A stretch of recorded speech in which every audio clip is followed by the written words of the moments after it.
Welcome back to the SDG Warriors Podcast. I'm Simar Mohanty, the team lead and student coordinator of the SDG Warriors. We're a team of passionate student changemakers and STEMinists on a mission to achieve the United Nations Sustainable Development Goals by 2030, leveraging the power of STEM education and 21st century skills. Brought to you by us SDG Warriors, this podcast features inspiring stories from EDUheroes and STEM experts from around the world, ideal for students, teachers, parents, and pretty much anybody interested in STEM education and social impact. This podcast aims to drive rich learning experiences and positive change in local, global, and digital communities. Well, there's 24 karat magic in the air because today we are joined by Miss Stephanie Howell, a dynamic EdTech leader named amongst ISTE's prestigious 20 to watch. Miss Stephanie serves as the Teacher Success Champion at CAMI, the co-founder of Gold EDU and the Global Google Educator Group, GEG. She's also co-authored the Control the Chaos book, a guide for educators navigating digital classrooms and instructional management. And with a master's in curriculum and instruction and education leadership, Ms. Stephanie's approach is grounded in practical strategies that elevate both student engagement and teacher effectiveness. Through her work, she continues to champion education technology, teacher empowerment, and an inclusive vision for the future of learning. Well, Ms. Stephanie, I'm so excited to have you on our podcast today. Yeah, I'm so excited as well. Can't wait to have this conversation. Absolutely. So, before we dive into our conversation, Miss Stephanie, to help our listeners audibly visualize the entire conversation, can you tell us where are you located? What is the weather like outside? And what can you see from your window right now? Oh my gosh. Okay, so where am I located? I am in Ohio. So I'm in the United States. Ohio is where I live. It's a little bit chilly, so it's becoming fall, so the leaves are changing. And when I look outside, I see just land. So I live on 5 acres, so I am able just to kind of see land. There's a road. It is sunny, but it is a little bit chilly. Well, that sounds wonderful. Back here in Bangalore, India, it's 8 p.m. The day's heat is finally cooling down. And as I look out the window, I can see the usual Bangalore traffic. I can see the blinking of cars and the people just going about their daily routines. There's also the evening breeze, and I can see the trees swaying around a bit. So, yes, it's that perfect Bangalore evening where the city feels alive, but there's also a hint of calm in the air. Yeah. I love that. I love that question. It's fun. Yes. So now that we have that picture painted, let's start right at the beginning and take a walk down memory lane. We'd love to know, what did Miss Stephanie's childhood look like and how did it influence the work that you do today in education? Yeah, so when I first went into education, right? I enjoyed it, I guess. But as a student, I quickly started to hate school.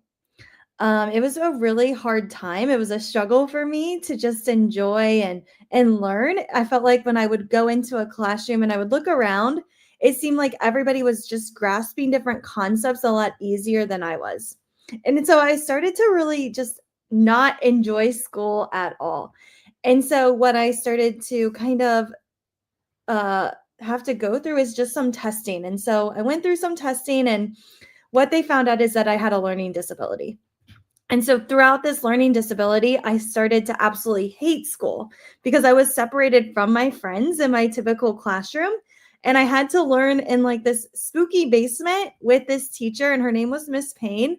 And it was like the worst experience ever, right? And so I was secluded from my typical peers, my friends that I've gone to school with. This was in second grade, into this new classroom where I didn't know these students, and it was just not a fun environment to kind of be in. I just felt like I was, kind of, it was my fault for being behind. And so what started to happen is I went throughout school and absolutely hated it, hated going. My parents, I remember, would have to like drag me out of the car to get me into school because it wasn't a place where I felt successful. It wasn't a place that I enjoyed going.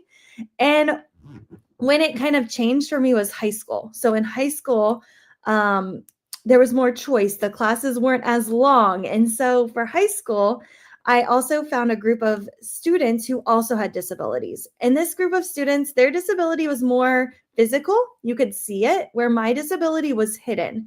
A lot of people don't know I have a learning disability unless like I tell them. Like, you usually can't tell. It's that hidden disability. And so when I was in high school, I started to connect with these students that had all different kinds of disabilities.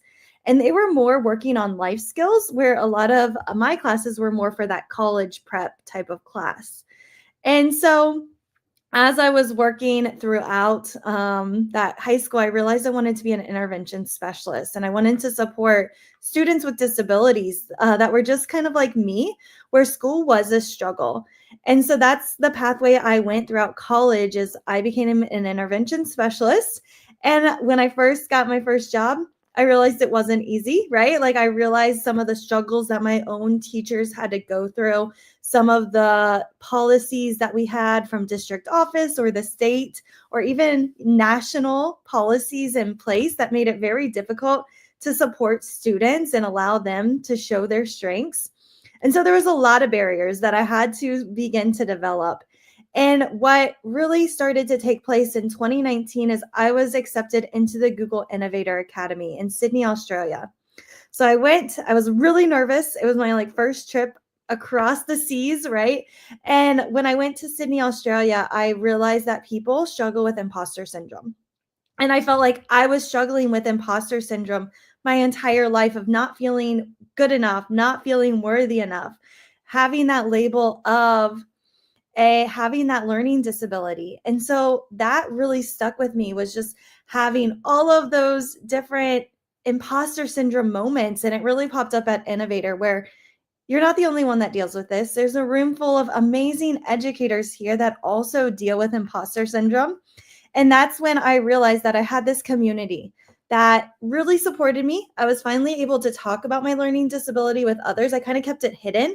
I didn't want anybody to know I had a learning disability. And that was like the moment where I started to speak about it and talk about the struggles that I really did have in school, rather than silently, kind of playing the game, or silently, cheating, or whatever I did to get through.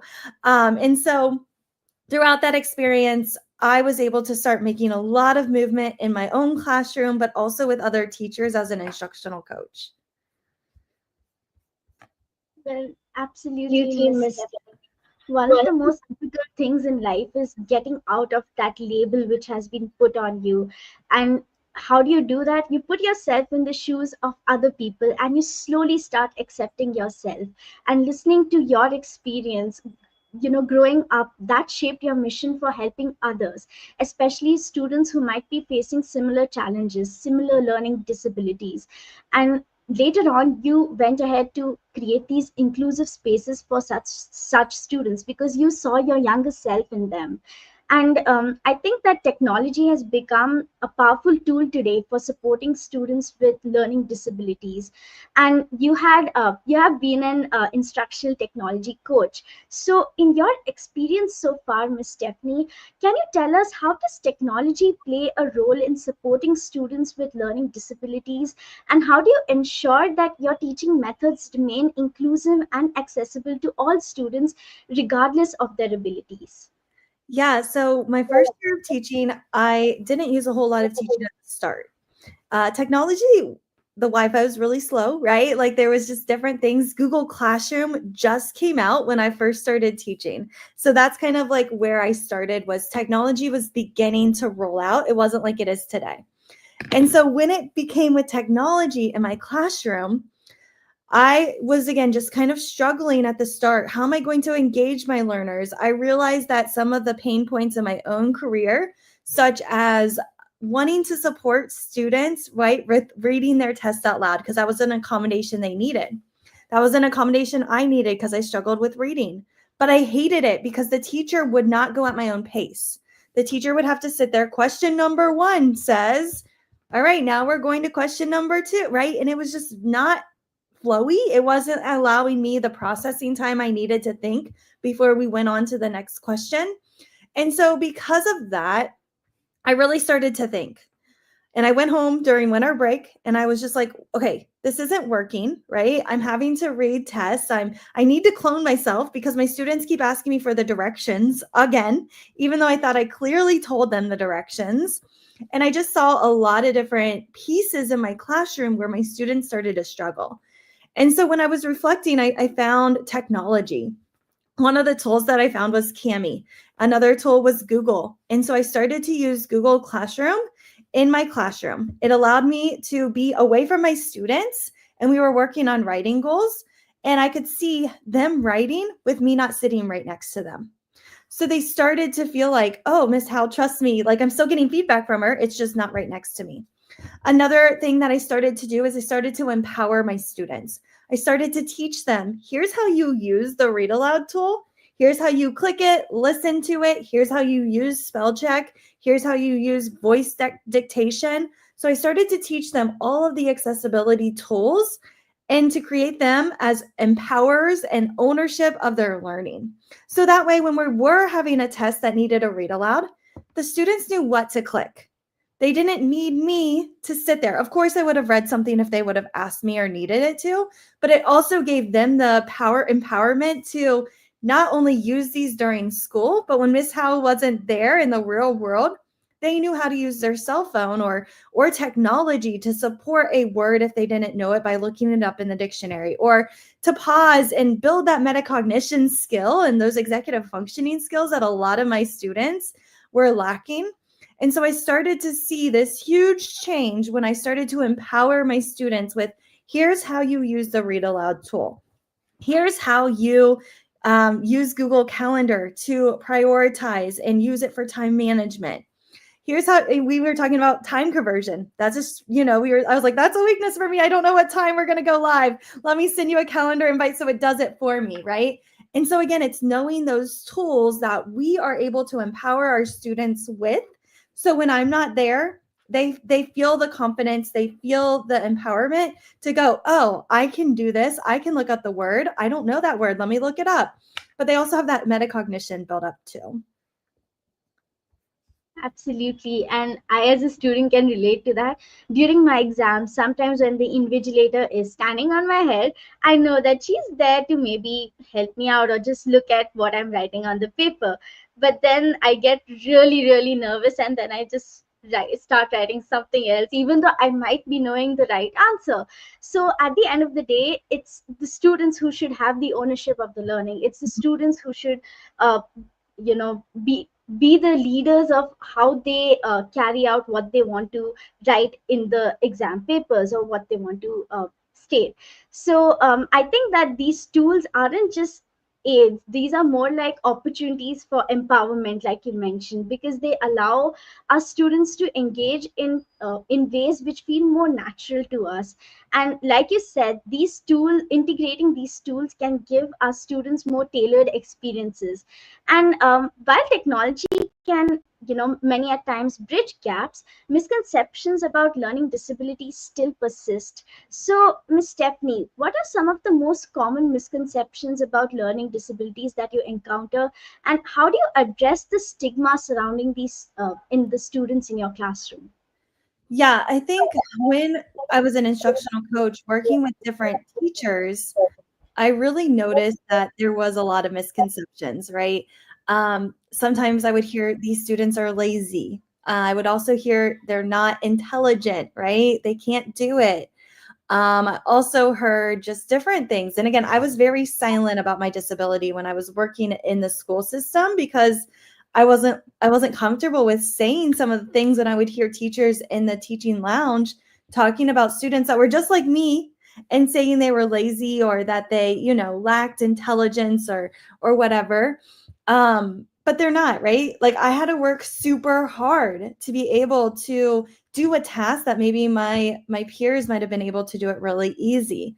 And so one thing that I think is really important is we need to think about, what can I do to accommodate, to support that student? What skills can they learn? And so when it comes to addressing maybe those misconceptions, is I also had a lot of teachers when I was teaching, it was direct instruction and it was basic recall. It was basic, what's this math fact? Who in the story? It was recalling those facts. And I struggled with working memory. Like that's part of my learning disability. And so other students, right, that were more smarter than me on a test, they got to do some really cool activities, and they got to do some activities that required higher level DOK or depth of knowledge, where they were using strategic thinking or extended. And I really struggle with that. And that's what my innovator project was about for Google. So when you went to Sydney, Australia, you went through the design thinking process. And my project was focused on how might we support students that have those learning disabilities and encourage them to perform at different levels of DOK. Because a lot of time I would walk in the classroom and it was basic recall. And I'm like, these are why these kids hate school, because you're asking them to recall information. They're not using their strengths. As someone, right, like with dyslexia or someone that has maybe a learning disability or a reading disability or math or whatever their disability is, they have a lot of strengths. And with those strengths, they might perform or they might understand the information a lot better if we would allow them to perform at higher levels of DOK. And so that was kind of my project, is I wanted those students to have the same opportunities as students that were gifted, to be able to learn information where they were comparing and contrasting, justifying, where they were able to maybe not do it written, because some students, right, have a learning disability where writing is very difficult for them, but they could use technology such as video, audio. Maybe they are able to use that dictation, whatever they need to get their thoughts and ideas out there to their audience. And so I started to process, how can my students perform at higher levels of depth of knowledge through different mediums, right? Different EdTech tools to support them in their learning. And so for me, we read a lot. We had a lot of textbooks, but now there's video, there's audio, podcasts for students to gain information. And so they don't necessarily have to just learn by reading. And so that was like really, really eye-opening for me, was how am I going to get these misconceptions across that these students aren't lazy? We just need to figure out a new way to engage, motivate them using their strengths, but also keeping in mind their weaknesses. Absolutely, Miss Stephanie. I think it's heartbreaking, but sadly true, that so many misconceptions still surround students with learning disabilities. And the idea that they are less intelligent or lazy or incapable of success is such a limiting belief. And I love how you work tirelessly to challenge that in your classroom. And you do that by creating an environment where these students can thrive by focusing on their strengths and, creating an environment of empathy. And this can naturally lead us to have this conversation about inclusion. As we push for inclusion, as the push for inclusion, it continuously grows. It's not without controversy, as we can see in our classrooms today. So I was curious to know, what are your thoughts on integrating students with learning disabilities into mainstream classrooms? And what do you believe are the biggest barriers to implementing effective special education programs in schools? Yeah, I think inclusion is huge, right? And it's a huge part. And when I think about inclusion, it's all about the rollout, right? And so is it a true co-taught classroom where you've got two teachers in there working really hard to make sure every single student can learn?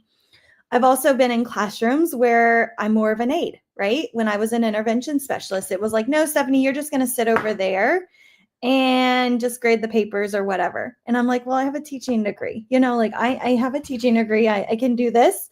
But it really depends on that relationship with the regular ed teacher and the special education teacher. And so the best environment that I've seen is when you are with an inclusion teacher, and maybe you're using personalized learning. Students are either going through station rotation, maybe your students are working through a playlist. So having that blended learning piece is huge. And technology, again, can be a great way to support the instruction. You don't want your students constantly on the technology. You want to have a good blend of it.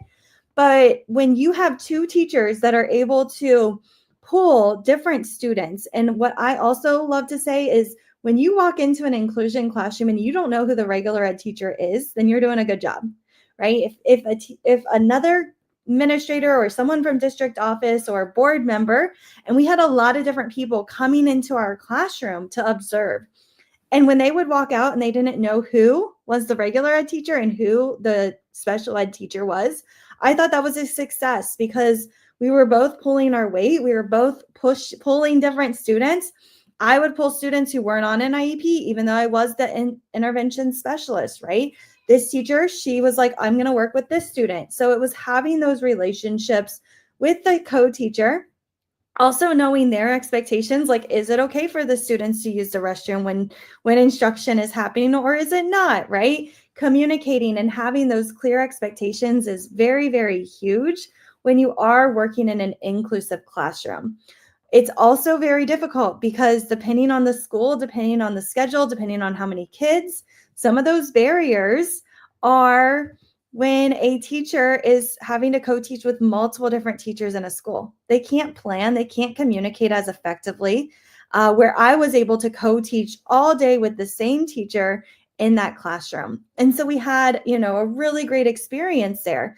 But in years past, when I'm having to prep for math, science, social studies, ELA, I don't have enough time as an intervention specialist to do all of those things, plus support my students with what they need. And so co-teaching just cannot happen, right? And so I think as administrators, we need to look over those schedules. Can we hire more staff? Is there instructional paraprofessionals that we can also use to support our classrooms?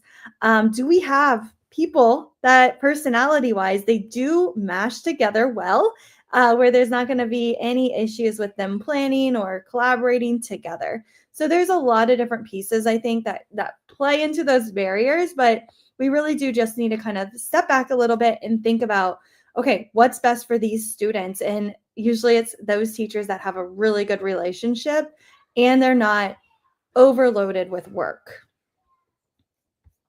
Absolutely, Miss Stephanie. I think that inclusive classrooms are all about making the experience seamless for all students so that they don't see each other as different in terms of their learning abilities, and two teachers working hand in hand to deliver the lessons, setting clear expectations and having enough workforce to deliver that content. That's something that can really tackle those obstacles. And it's encouraging to hear that there's hope through better support and development so that we can have more inclusive classrooms in the future. And speaking of support, let's dive into one of the resources that have been super impactful, Gold EDU. So can you tell us the tale of Gold EDU and what are your top 5 tips for teachers and students to control the chaos in their classrooms? Yeah, so Gold EDU started after the pandemic. And so I just was like wanting and searching for a community of just educators that would just share. So if a teacher asked for a resource, there would be a community of educators that would just share resources and strategies. And it was actually funny this week or last week, actually, I asked for resources on differentiation because I had a session yesterday on differentiation. And I was just like, okay, what ideas do we have? Like, I understand differentiation. I know what it is, but I just need something new, something fun to present it. And I got over 20 emails about differentiation resources, slideshows, activities, ideas, encouragement. And I was like, that's what this community is about, right? It's about supporting educators when there's a problem, when they need something, and saying, here you go, have it. Here's what worked with me and my students or my learners. And so that's kind of where Gold EDU started, was just a place for educators to come, collaborate, share resources with one another. So it's a Google group. So if you're interested in joining, feel free to send me a message. I would love to have anybody join the community. It's a positive, it's very psychological safe as well. There's always people encouraging you. Like there was kind of a talk about, learner differences and how learners maybe learn with the learning styles. And there's been some research that has said, that's not a thing. And someone was asking for surveys. And so again, it was very respectful, the conversation about it. So again, it's a great place if you're looking for a community. My top 5 tips. Oh my gosh. Okay. One would be to learn executive functioning skills, to control the chaos. A lot of our students really struggle with time management, planning and prioritizing. They also struggle with attention, working memory. So there's 12 different types of executive functioning skills. And my suggestion would be to learn those skills. And once you know those skills, you're able to incorporate different things for students to reach projects. So for example, if I have a project that's due by Friday, or if I tell my 5-year-old, go clean your room, that's really overwhelming. I'm like, I'm not going to go clean my room. There's so much things I need to do. But if I say, AJ, go put your clothes away, he can do that. It's chunked into little pieces where I see a lot of educators, they'll go do this. And it's just like, oh my gosh, I can't do all that, right? Like, it's just so big. It's so much. But if we break it down into smaller pieces, we're more likely to be able to achieve those goals in our classroom. So that's one. And then number 2 would be building relationships. So make sure you are building relationships. One of our good friends, Stephanie Rothstein, does a whole session on personality tests. And I learned about these during COVID. And she did this amazing session on Global GEG. It was called Let's Talk. And it was all about personality tests. And she went over, who are we? How do we communicate? How do we give feedback based on different people? And that was eye-opening for me because I was able to really know myself and how I give feedback, how I like to start meetings. Like, I won't say, how are you? I'm usually like, okay, what's the to-do list, right? And I realized that was really off-putting to some of the people that I worked with. Some people need me to pause and say, hey, how are you? I'm not one of those people, though. I'm like, I don't need you to ask me how I am, right? But some people need that. And so again, it was just really eye-opening for me to be like, oh, okay, people need to do that. My third advice would be try things. You might be scared, but try them, right? Like, just try them. It's okay if you fail forward. One of the ISTE standards is for teachers to learn a new technology program with their students. Okay. It's scary, right? It's scary if you don't know all the buttons. If they ask a question and you don't know, it's okay not to be the expert. So take one of these strategies that are shared in gold and just try it. My fourth one is ask for help. When you need help, ask for help, because people are here to support you, and you have to be able to advocate for yourself and ask for that help. And then my fifth one would just be to continue learning. Dive into podcasts, dive into ebooks, dive into books, whatever you need to do, audiobooks, and just listen and find those experts, take ideas and try those ideas in your classroom. Well, those were some amazing tips, Ms. Stephanie, and it's incredible how Gold EDU has become such a transformative resource for educators, particularly in today's fast-paced world. And I love how your tips, they combine these practical strategies with a focus on teacher well-being, because it's very easy to forget that teachers need care and support too. And prioritizing that, it's just as important as students' needs. At the end of the day, executive functioning, building relationships, trying everything, asking for help, and being a lifelong learner. These 5 things can help teachers and students alike to control the chaos in their classrooms and their lives. So, as we talk about controlling chaos, let's zoom out and look at the broader conversation about technology in the classroom. So we know that there's a lot of hype about EdTech revolutionizing education. So, Ms. Stephanie, do you think the idea that EdTech will revolutionize education is somewhat misguided, and that some of the revolutionary tools are just rebranded older methods? Yeah, that's a great question. So good teaching is good teaching, right? And I was an instructional coach. And so my background was intervention, and I taught math for a little bit as well. So when I was working with ELA teachers, I kind of felt like, do I have the strategies do I have the knowledge to support them, right? That imposter syndrome coming back. And what I realize is good teaching is good teaching. If you can do different strategies, then you're able to really support students. And so I think a lot of our strategies are rebranded, right? Think, pair, share. That was good before technology. Now we can use technology, and our students, we can have them think. We can have them share through a digital form. And instead of just hearing from a couple students, we now can quickly see all of their responses. Then they can share with a partner. And so again, it was just kind of having students really think about, how are we going to have them collaborate? How are we going to have them communicate now that technology is here? And so I'm interested to see how AI, will be able to, as students are answering questions and as they're working through things, as it can point out those key words that are going to pop up. Your group of students said this many words about engagement or whatever the topic is, and then using that to help with discussion. But I think before it was just a little bit more time consuming without technology, because we had to have our students write on paper, chalkboard, whiteboards, where now with technology, all that data can go right to the teacher, and that teacher can quickly formally assess where my students are, what information do they know, what do they not know, and they're able to grab that background knowledge and any information that is coming towards them. So I do think that a lot of good strategies, were prior to technology, but now how do we blend them? How do we bring them in so that we can use the technology so we can give faster feedback? So we can hear from every single one of our students, so that we can allow our students to speak up and share resources and ideas and use that for a discussion. So when I'm doing a training, I love to use Kami. It's a collaborative activity. And there's also ClassView.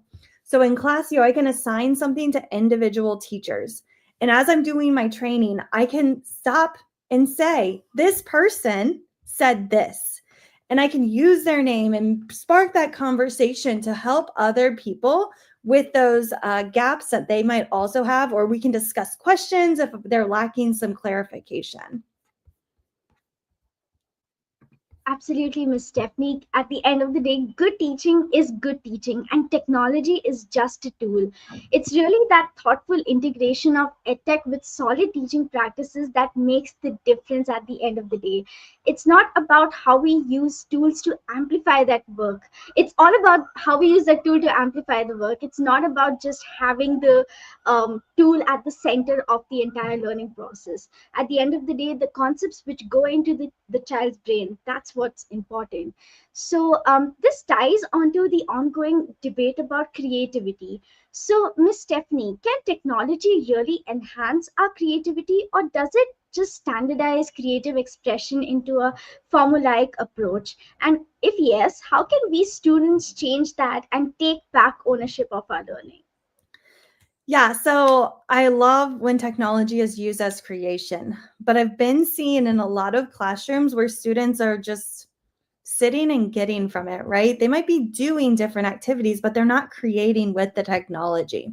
They're getting on a program, they're watching a video, they're using it for adaptive learning purposes. And these students are on it for 40 plus minutes a week, right? And so I would walk into different classrooms and I would see students on the computer, and they're just gathering information from technology. They're just consuming it. And it really broke my heart. And I just kind of stepped back and I said, how can we, right, create more opportunities for students to use technology as that creation source? And so I think we have to just remember, okay, can I use station rotation, where students are rotating between different stations? And one of those activities is where they're using technology to create a video. They're using technology to create a podcast. They're using it to make an infographic. And so it's kind of taking that step back and kind of remembering, how do we get our students excited for them to learn all of those different skills using technology as the creator instead of just consuming information. So I think, again, it's that good blend. And I think sometimes, again, when it comes to creation, it takes time. And teachers, their biggest complaint is, I don't have enough time in my classroom. And so when it comes to that creativity piece, we really need to use those executive functioning skills to develop a roadmap or some type of activity to break down that creativity project. Okay, your goal is to make a trailer. Well, on day one, you need to outline. On day two, you need to do this. And so I would see teachers that are just like, okay, create a video. And then they're like, it went awful. I'm like, but did you provide them any scaffolds or supports to help them get to that end goal? Oh, no, right? And so again, how can we use those executive functioning skills so that project is successful? How do we need to break it down for those students? Being creators over consumers. That's such a great point, Miss Stephanie. And at the end of the day, we have all these different tools at our disposal. It's up to us how we want to use it to create different things and how we want to showcase our learning. It's just an added advantage for students' choice. But like you said, it can also be limiting if we allow it to standardize our expression, something which is going on today with the advent of ChatGPT. But at the end of the day, when you allow people to create things, that thing will be minimized. And owning our learning means experimenting, it means taking risks and exploring these new possibilities. And I think this brings us to this issue, that how can we ensure that students don't lose the essential non-digital skills. So Miss Stephanie, as a former instructional technology coach, do you think that the increased reliance on EdTech tools leads to students losing essential non-digital skills? And is this a concern you believe educators should address? Yeah, so when we're thinking about EdTech tools, right, they can be really powerful with helping students with different accommodations and support. But I think sometimes we do rely on it too much in like a social situation. I mean, me and my husband will go to dinner and he's just on his phone, I'm on my phone, right? And we're checking social media or different things. And I'm like, no, we're both in person right now. Like we should be connecting and having those conversations. And so I think there's certain social skills that our students really lack on when it comes to that technology, because again, if we're consuming information constantly, there's not a whole lot of conversations taking place. However, when you do change it from that consumption to creativity in that classroom, you do have to communicate.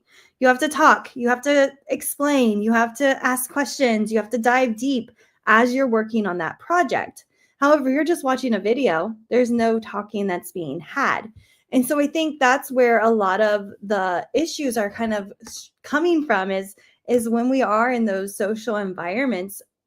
Some of our students, some of us as adults, we don't know how to have those conversations because we're so used to just consuming information behind a screen. And so I think it's important for teachers to have their students still present, have their teachers still work through conversations in real life instead of just behind that computer screen. That's such a critical point, Ms. Stephanie. While technology can amplify student engagement and knowledge acquisition, we can't overlook the importance of hands on, more interpersonal and cognitive skills, something which we call the humanly unique skills. These are key to the holistic development of a child, and we need to be careful that we don't trade off one for another. And speaking of this, with all the innovation in edtech, do you believe that teachers themselves are often left out of the conversation when it comes to driving the direction of edtech? Yeah, I think when COVID hit, a lot of teachers had to jump on board with technology, right? And if you didn't, we saw that huge gap afterwards. Like, oh, these teachers didn't jump in because they were still hesitant. So again, that's where I think coaching comes into play, is you're able to identify what teachers need what support, and you're able to coach, those teachers that have dived in are ready for more of a challenge. You can support them. But those teachers that are more hesitant, you're able to say, hey, can I come in and model this with you? Can I come in and support this? Can I help you with this activity in your classroom? And so now I feel like what I'm seeing is, I was meeting with a teacher the other day, and she hasn't, jumped in or tried to take her assessment that she does on paper. She's done it on paper for years, and she's scared to take it to a digital format. Students cheating might be easier. This might be easier. Google it, all the different concerns, the what ifs are kind of keeping her from trying technology. And so I think because sometimes we don't ask teachers and we're just like, hey, you need to move this direction. And we don't sit there and ask them what their fears are. What happens if you don't do this? What's keeping you from trying this tool? What is it that you haven't jumped right in to use this resource or that tool in your classroom? And through that coaching cycle, I really love the Google coaching cycle because you get to focus on the teacher's problem. It's not about the district's problem. You'll get there. You're going to get to those district goals, but we must meet the people, their goals, their problems that they have in their own classroom first. If we can't get over these barriers, then we're not going to reach those district goals. There's going to be a lot of resistance. And so again, it was meeting with those teachers, listening to what are their gripes, what are their complaints, what issues do they have in their classroom.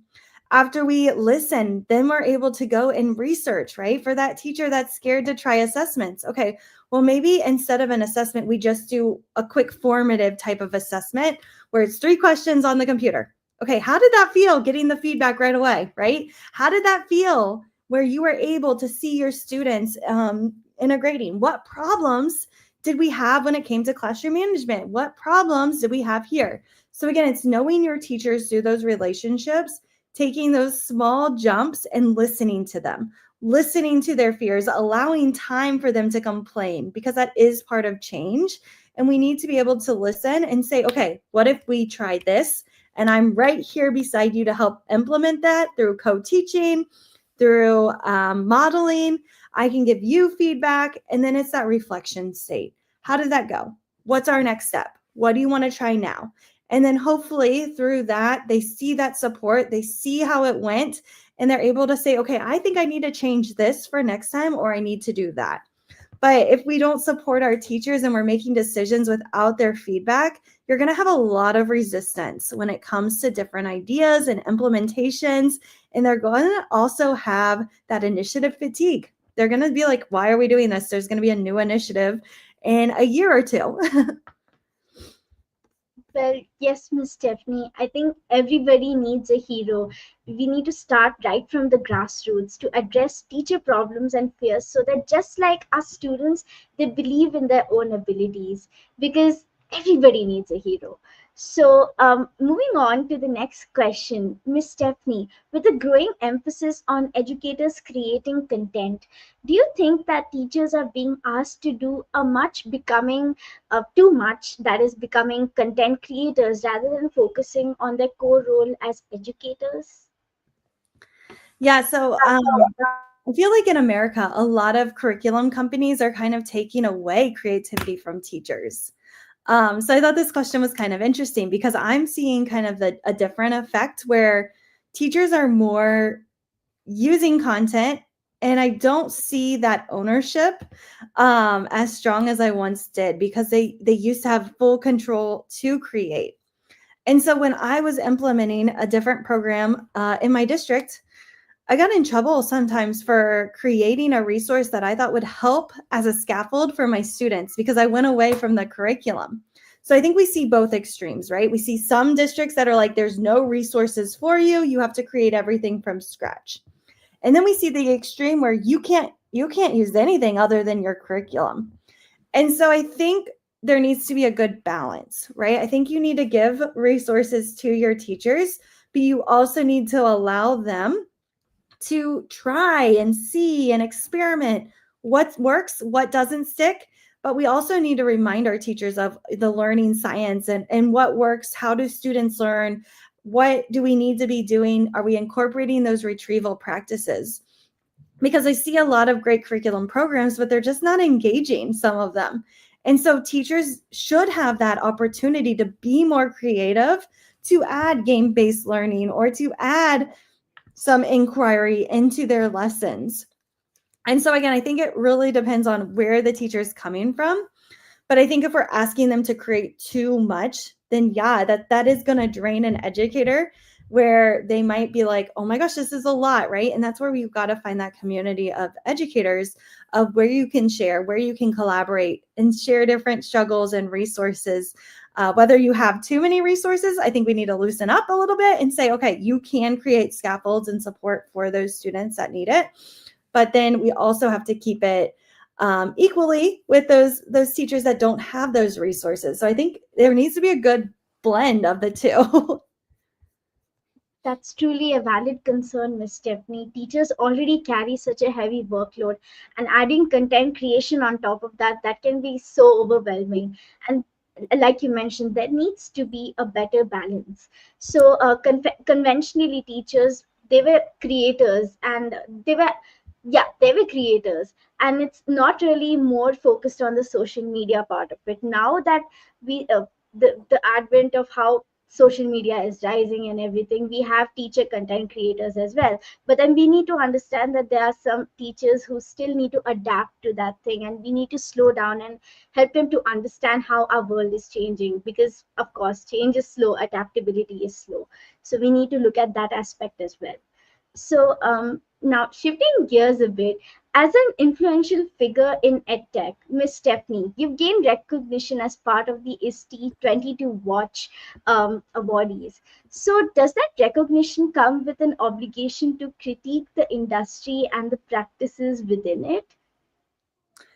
Yeah, so, being an ISTE 20 to watch, I was so shocked. I was excited when I got the phone call, but I was also just like, that imposter syndrome pops up again, right? Like, am I good enough for this award? Like, wow, ISTE is recognizing me as an ISTE 20 to watch. And so it does carry, I feel like, a lot of responsibility.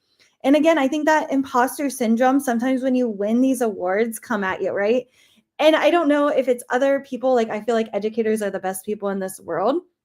But when we are working with different educators, sometimes I think in the back of my mind is, okay, if I share this resource, does it meet the ISTE standards perfectly? Does it reach this perfectly? Like, is everything perfection and perfect? And am I able to make sure, right, that criticism that we give to ourselves sometimes I think is worse than what other people tell us and what they kind of share with us. So again, I think it's that imposter syndrome, and then you are going to be criticized no matter what you do. People are going to love or hate it, and they're going to point it out in some way. And I think what we just have to say is, I didn't know. I didn't know that. I'm sorry. I'm going to do better, right? Just admitting or saying, like, I had no idea that symbol or this concept that I taught it in this way was really upsetting to you in your background. So I think we just have to be straightforward, take ownership, say, I'm sorry, and then move forward, right? And do better. Once we know better, we do better, is how I kind of think of moving forward with that. Absolutely, Miss Stephanie. And adding to that, as a teacher success champion, do you feel that the rise of influencer culture is devaluing the expertise and the experiences of a real classroom teacher? And what can we do to change that?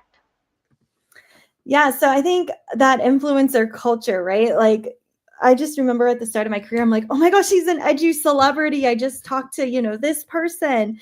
And it's exciting, right? But sometimes I think we got to realize and talk with people about their experiences and really find those that are experts in the field. And a lot of times that's also our teachers. Our teachers are incredible. And so this past week, I went to a conference and I was just like, okay, I just want to go and sit in some sessions that are teacher led and just see what they do, right? Because sometimes as an influencer, I get more opportunities to present at conferences or different places. And so I might come off as a really, recognized speaker, right, Abid? And so I think in some situations we need to kind of say, okay, well, what is happening in our classrooms? And so I think everybody has expertise to bring, if they're a influencer or if they're not, everybody has some type of expertise to bring into the classroom. And I think it's important to learn from all people, those that, have that influencer feel to them, but also the teachers that are just in the classroom every single day, working hard. So again, it's just creating that environment where you're able to learn from no matter what their title is, and being able to just take part and say, okay, what do you know from this experience, or how do you deal with this type of student? I think is really important, rather than just kind of creating those titles for each person. That's an excellent point, Miss Stephanie. When we say that every voice matters, it also means that every experience matters. We can learn from everybody, whether it's a regular classroom teacher or maybe a flashy influencer. We can learn from everybody. So, this brings us to the Global GEG, which has become a powerful community for educators worldwide. Can you tell us what did the initial days of Global GEG look like and how has it evolved ever since? Oh my gosh. So I'm glad Avid's in the chat because he was a co-founder with me. When we first started Global GEG, it was insane, right? It was during COVID, like right in the middle of COVID. And so some teachers had technology skills, other teachers didn't at all, right? In some districts, again, this is kind of where those same resources, some teachers had a ton of resources, they had an instructional coach, they had technology in place prior to COVID. Then you had other districts who had no support. They just got a device. And so we had these educators from all around the world. And when these educators came together, we really just had to kind of take a step back and be able to say, okay, someone's got to support these people, right? There are so many questions coming in on just how do you use Google Slide? How do you use Google Meet? How do you use this tool in Google? How do you use this tool in this, EdTech company or whatever? How do you use Cami? And so we started to feel all of these problems from teachers. How do I get students to show up to my virtual meet? How do I get SEL check-ins? How do I check understanding? And so again, we started to hear all of these different problems coming in at us. And so instead of blaming people, right, instead of blaming situations of, well, they should have given out technology 5 years before, right? Instead of blaming people, we decided to meet people where they were. And so we came together as a group, and it was a global group. So again, everybody dealt with COVID, I felt like, in the entire world. And so we started to do webinars, and I started to say, okay, well, I'm doing this for my teachers. I'm just going to send it out to anybody. Anybody in the world can join. We're going to be learning about Google Slides. We're going to be doing an EdTech Smackdown. We're going to be doing this activity. Everybody's invited. And so we started to see hundreds of people show up to these live events. And we were just like, oh, like not just my school needs this, right? And so that's kind of where it involved. And so then we started to see that people wanted to become level 1, level 2 certified. And we began to support and create a community around educators to really help them be excited to try out some of the strategies and cheer each other on and getting certified. And so it became a community of educators just collaborating and learning together. Our YouTube chats were so hard to follow, right? People were just adding ideas and thoughts and different things and questions. And I'm like, is that a question or is that a comment? I don't know if we reached all the comments. If not, email us, right? But it was just an exciting adventure. And so after COVID, life came back to normal. And so things slowed down just a little bit, or they weren't as crazy, right? We were working like 14 to 16 hours a day, right? Like we were working with our own school. And then at nights, we were supporting this global GEG effort. And so now we have a community of amazing educators, again, where we're able to go in. We celebrate birthdays. We celebrate different exciting things that are happening, asking questions. How do we do this? How do we do that? And so, again, it's just now a community where we're able to really celebrate. I'm hoping we can bring back the level 1 and level 2 certifications because those have been a huge hit. People love the boot camps. They love learning. They love getting certified. So that's something that was really exciting. Also, we love doing the Smackdowns. If you've never seen them, they're hilarious. Abbott is the host. And yeah, the like-minded wackos, Greta's right. Like you just find your community of those like-minded wackos. And this builds up beautifully to our conversation about community so far, that teachers need a safe space to experiment, to share their ideas, and share their experiences from their classrooms with each other and get inspired. I think Global GEG has truly become a beacon of support and innovation for educators across the world, and it's so exciting exciting to hear how it's grown and evolved ever since. But in a crowded edtech space, Miss Stephanie, how do you maintain collaboration in Global GG while standing out in the competitive edtech space? Yeah, I think it's all about the community. So having a place where people feel valued, having a place where people can share their ideas. I mean, Global GEG, they're one of the main reasons I was able to open up about my learning disability. And they actually accepted me for who I was, right? Instead of putting those different labels that we talked about earlier of like, oh, Stephanie's lazy or this, I was really able to be me.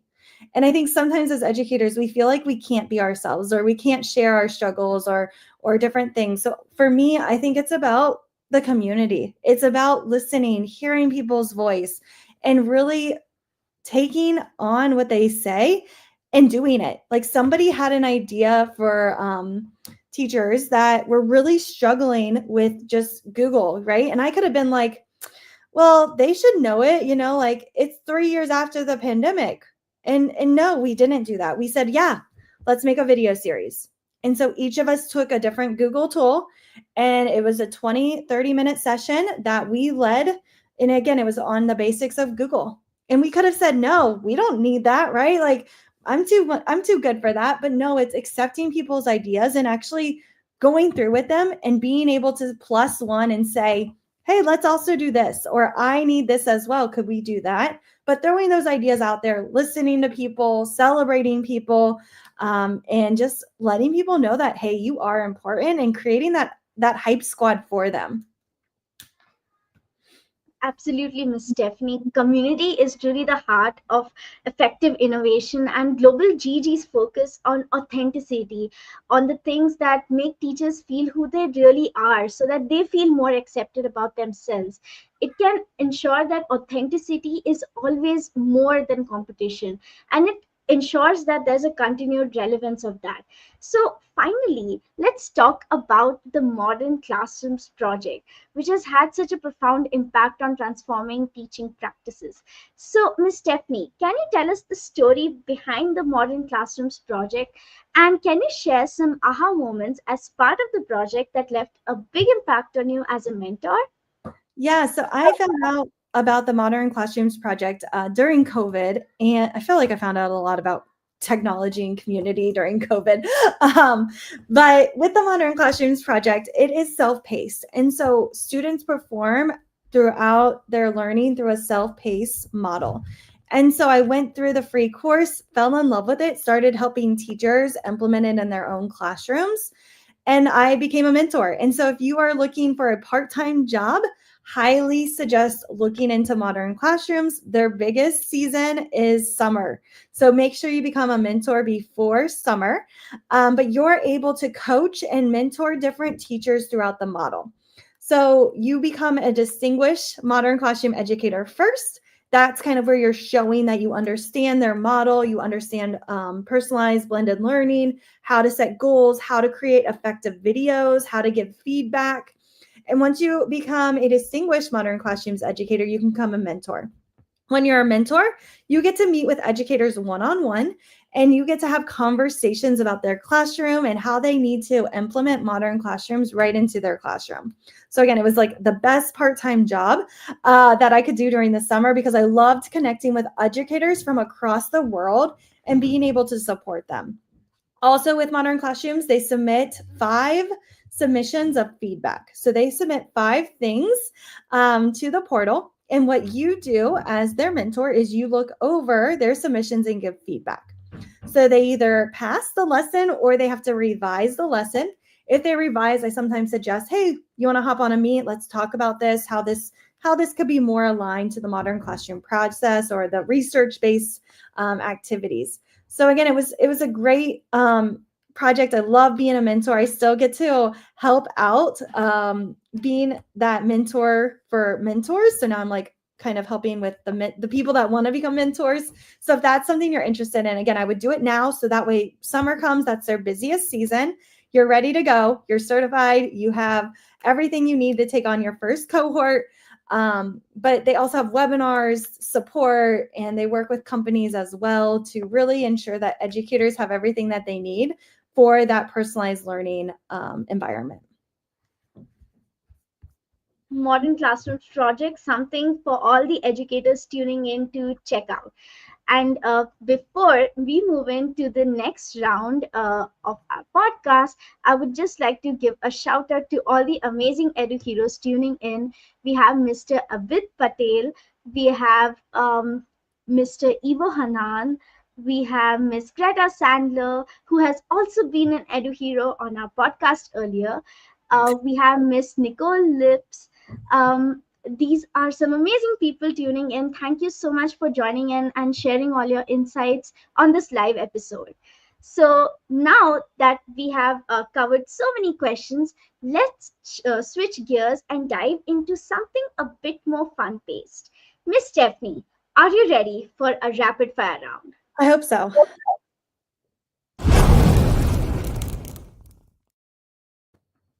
Oh, the first question is something that I really love. Miss Stephanie, if education was like the upside down from Stranger Things, what would be your demogorgon to tackle in the EdTech world? Oh my gosh. Okay. Well, I don't watch TV, so I'm like, upside down from Stranger Things. So I think for me that I would need to tackle, right, like just creating personalized learning and support, and that teacher support as well. What do teachers need in order to have a successful classroom? Absolutely. That's something that we should really focus on. And for all these Stranger Things fans out there, the title teaser for season 5 was released exactly 5 days ago. So do go and check that out if you're a fan. And speaking about these big personalities, Miss Stephanie, what's your monster truck alter ego? The teacherator, the edtech crusher, or the classroom chaos tamer? Oh, okay. My kids love monster trucks. So let's see. I would say, I would say the EdTech crusher. I feel like, I don't know. I feel like I need people from the audience to also put a vote in. I love polls. So yeah, let's do a poll in the audience. What do you guys think? But I kind of think the EdTech crusher. I feel like I try to take on and crush down like different problems to help teachers. That sounds wonderful. And speaking of these challenges, Miss Stephanie, if you were in the fast and furious world of EdTech, who would be your dream team to tackle digital challenges? It would either be the like-minded wackos or Global GEG. I would definitely need those two groups to help me move forward. That's my dream team. There's no way I could do what I do without those groups of people. That sounds like an amazing dream team when you have the right mix of educators and tech experts. Well, we have Mr. Abid Patel saying EdTech Smackdown. And wait, I can't see many of the comments. Let me just scroll through. Miss Greta Sandler says like-minded wackos. Yes, you would definitely be on the dream team, Miss Greta. Yeah, she definitely is. Well, that was quite fun. So far, it's been an absolutely inspiring conversation listening to your edu ventures, Miss Stephanie. Thank you so much for your time. And as we come towards the end of this episode, let's wrap up all the learnings and takeaways in our last segment, the Inspire segment. Miss Stephanie, who or what has been your biggest inspiration in life and why?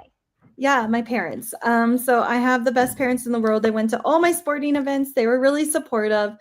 They still are. I still see my parents, I feel like, multiple times a week, but they are just my biggest cheerleaders and my biggest advocates. And so they really did advocate for me as a child. And they really were my biggest cheerleaders. So but my parents. Absolutely. The wisdom and all those experiences of parents can really help us to become better human beings. Well, Miss Stephanie, what words of inspiration were given to you that you would like to pass along to others? I think be kind, right? This world is crazy. It's hard. We don't know what's going on in other people's lives if they don't share it. So we just always need to be kind and just have a really kind heart and just listen to others. That's such an empowering message. And I mentioned this so many times on the podcast, but again, it's a common thread amongst all the guests. The one message that in a world that you can be anything, choose to be kind. Mhm. Well, Miss Stephanie, the last question for the day. Could you give us all a call to action? What can we children and young people do to make the world a better place? Yeah, so to make the world a better place, I think, is to be kind, right? So we talked about being kind, but also trying things, seeing what works, seeing what doesn't work, be innovative, fall in love with a problem, and really just start to work with a community to solve that problem as well. That's such a powerful call to action. To be kind, to try new things, to experiment. Every one of us, no matter our age, has the potential to make a meaningful impact. And embracing these different skills, we can do that soon. Miss Stephanie, thank you so much for joining us today and for sharing your invaluable insights. Hearing about your journey from co-founding initiatives like Gold EDU and Global GEG, that has been super inspiring. And your passion for empowering teachers and fostering a global collaboration environment, it speaks so much about the impact that dedicated educators like you can have on transforming education and empowering future generations. And to our listeners, we hope that this conversation has ignited new ideas and insights for your own educational paths. Ms. Stephanie's experiences have highlighted that how creativity, compassion, and a commitment to collaboration can drive these meaningful changes in classrooms around the world. If you'd like to explore more of Miss Stephanie's work or to follow her journey, you can connect with her on X, formerly known as Twitter, at the rate of Mrs. Howell 24.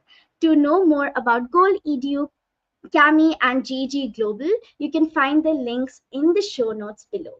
To deepen your knowledge of everything STEM, sustainability, and education, subscribe to the SDG Warriors podcast for in depth discussions and meaningful conversations with leading experts like Ms. Stephanie who are shaping a better world, one action at a time. And if you love this episode, help others find it by leaving a review and sharing it with your friends, teachers, and family. Remember to stay curious and be the change. Until next time, it's goodbye from the SDG Warriors. Bye. Thank you.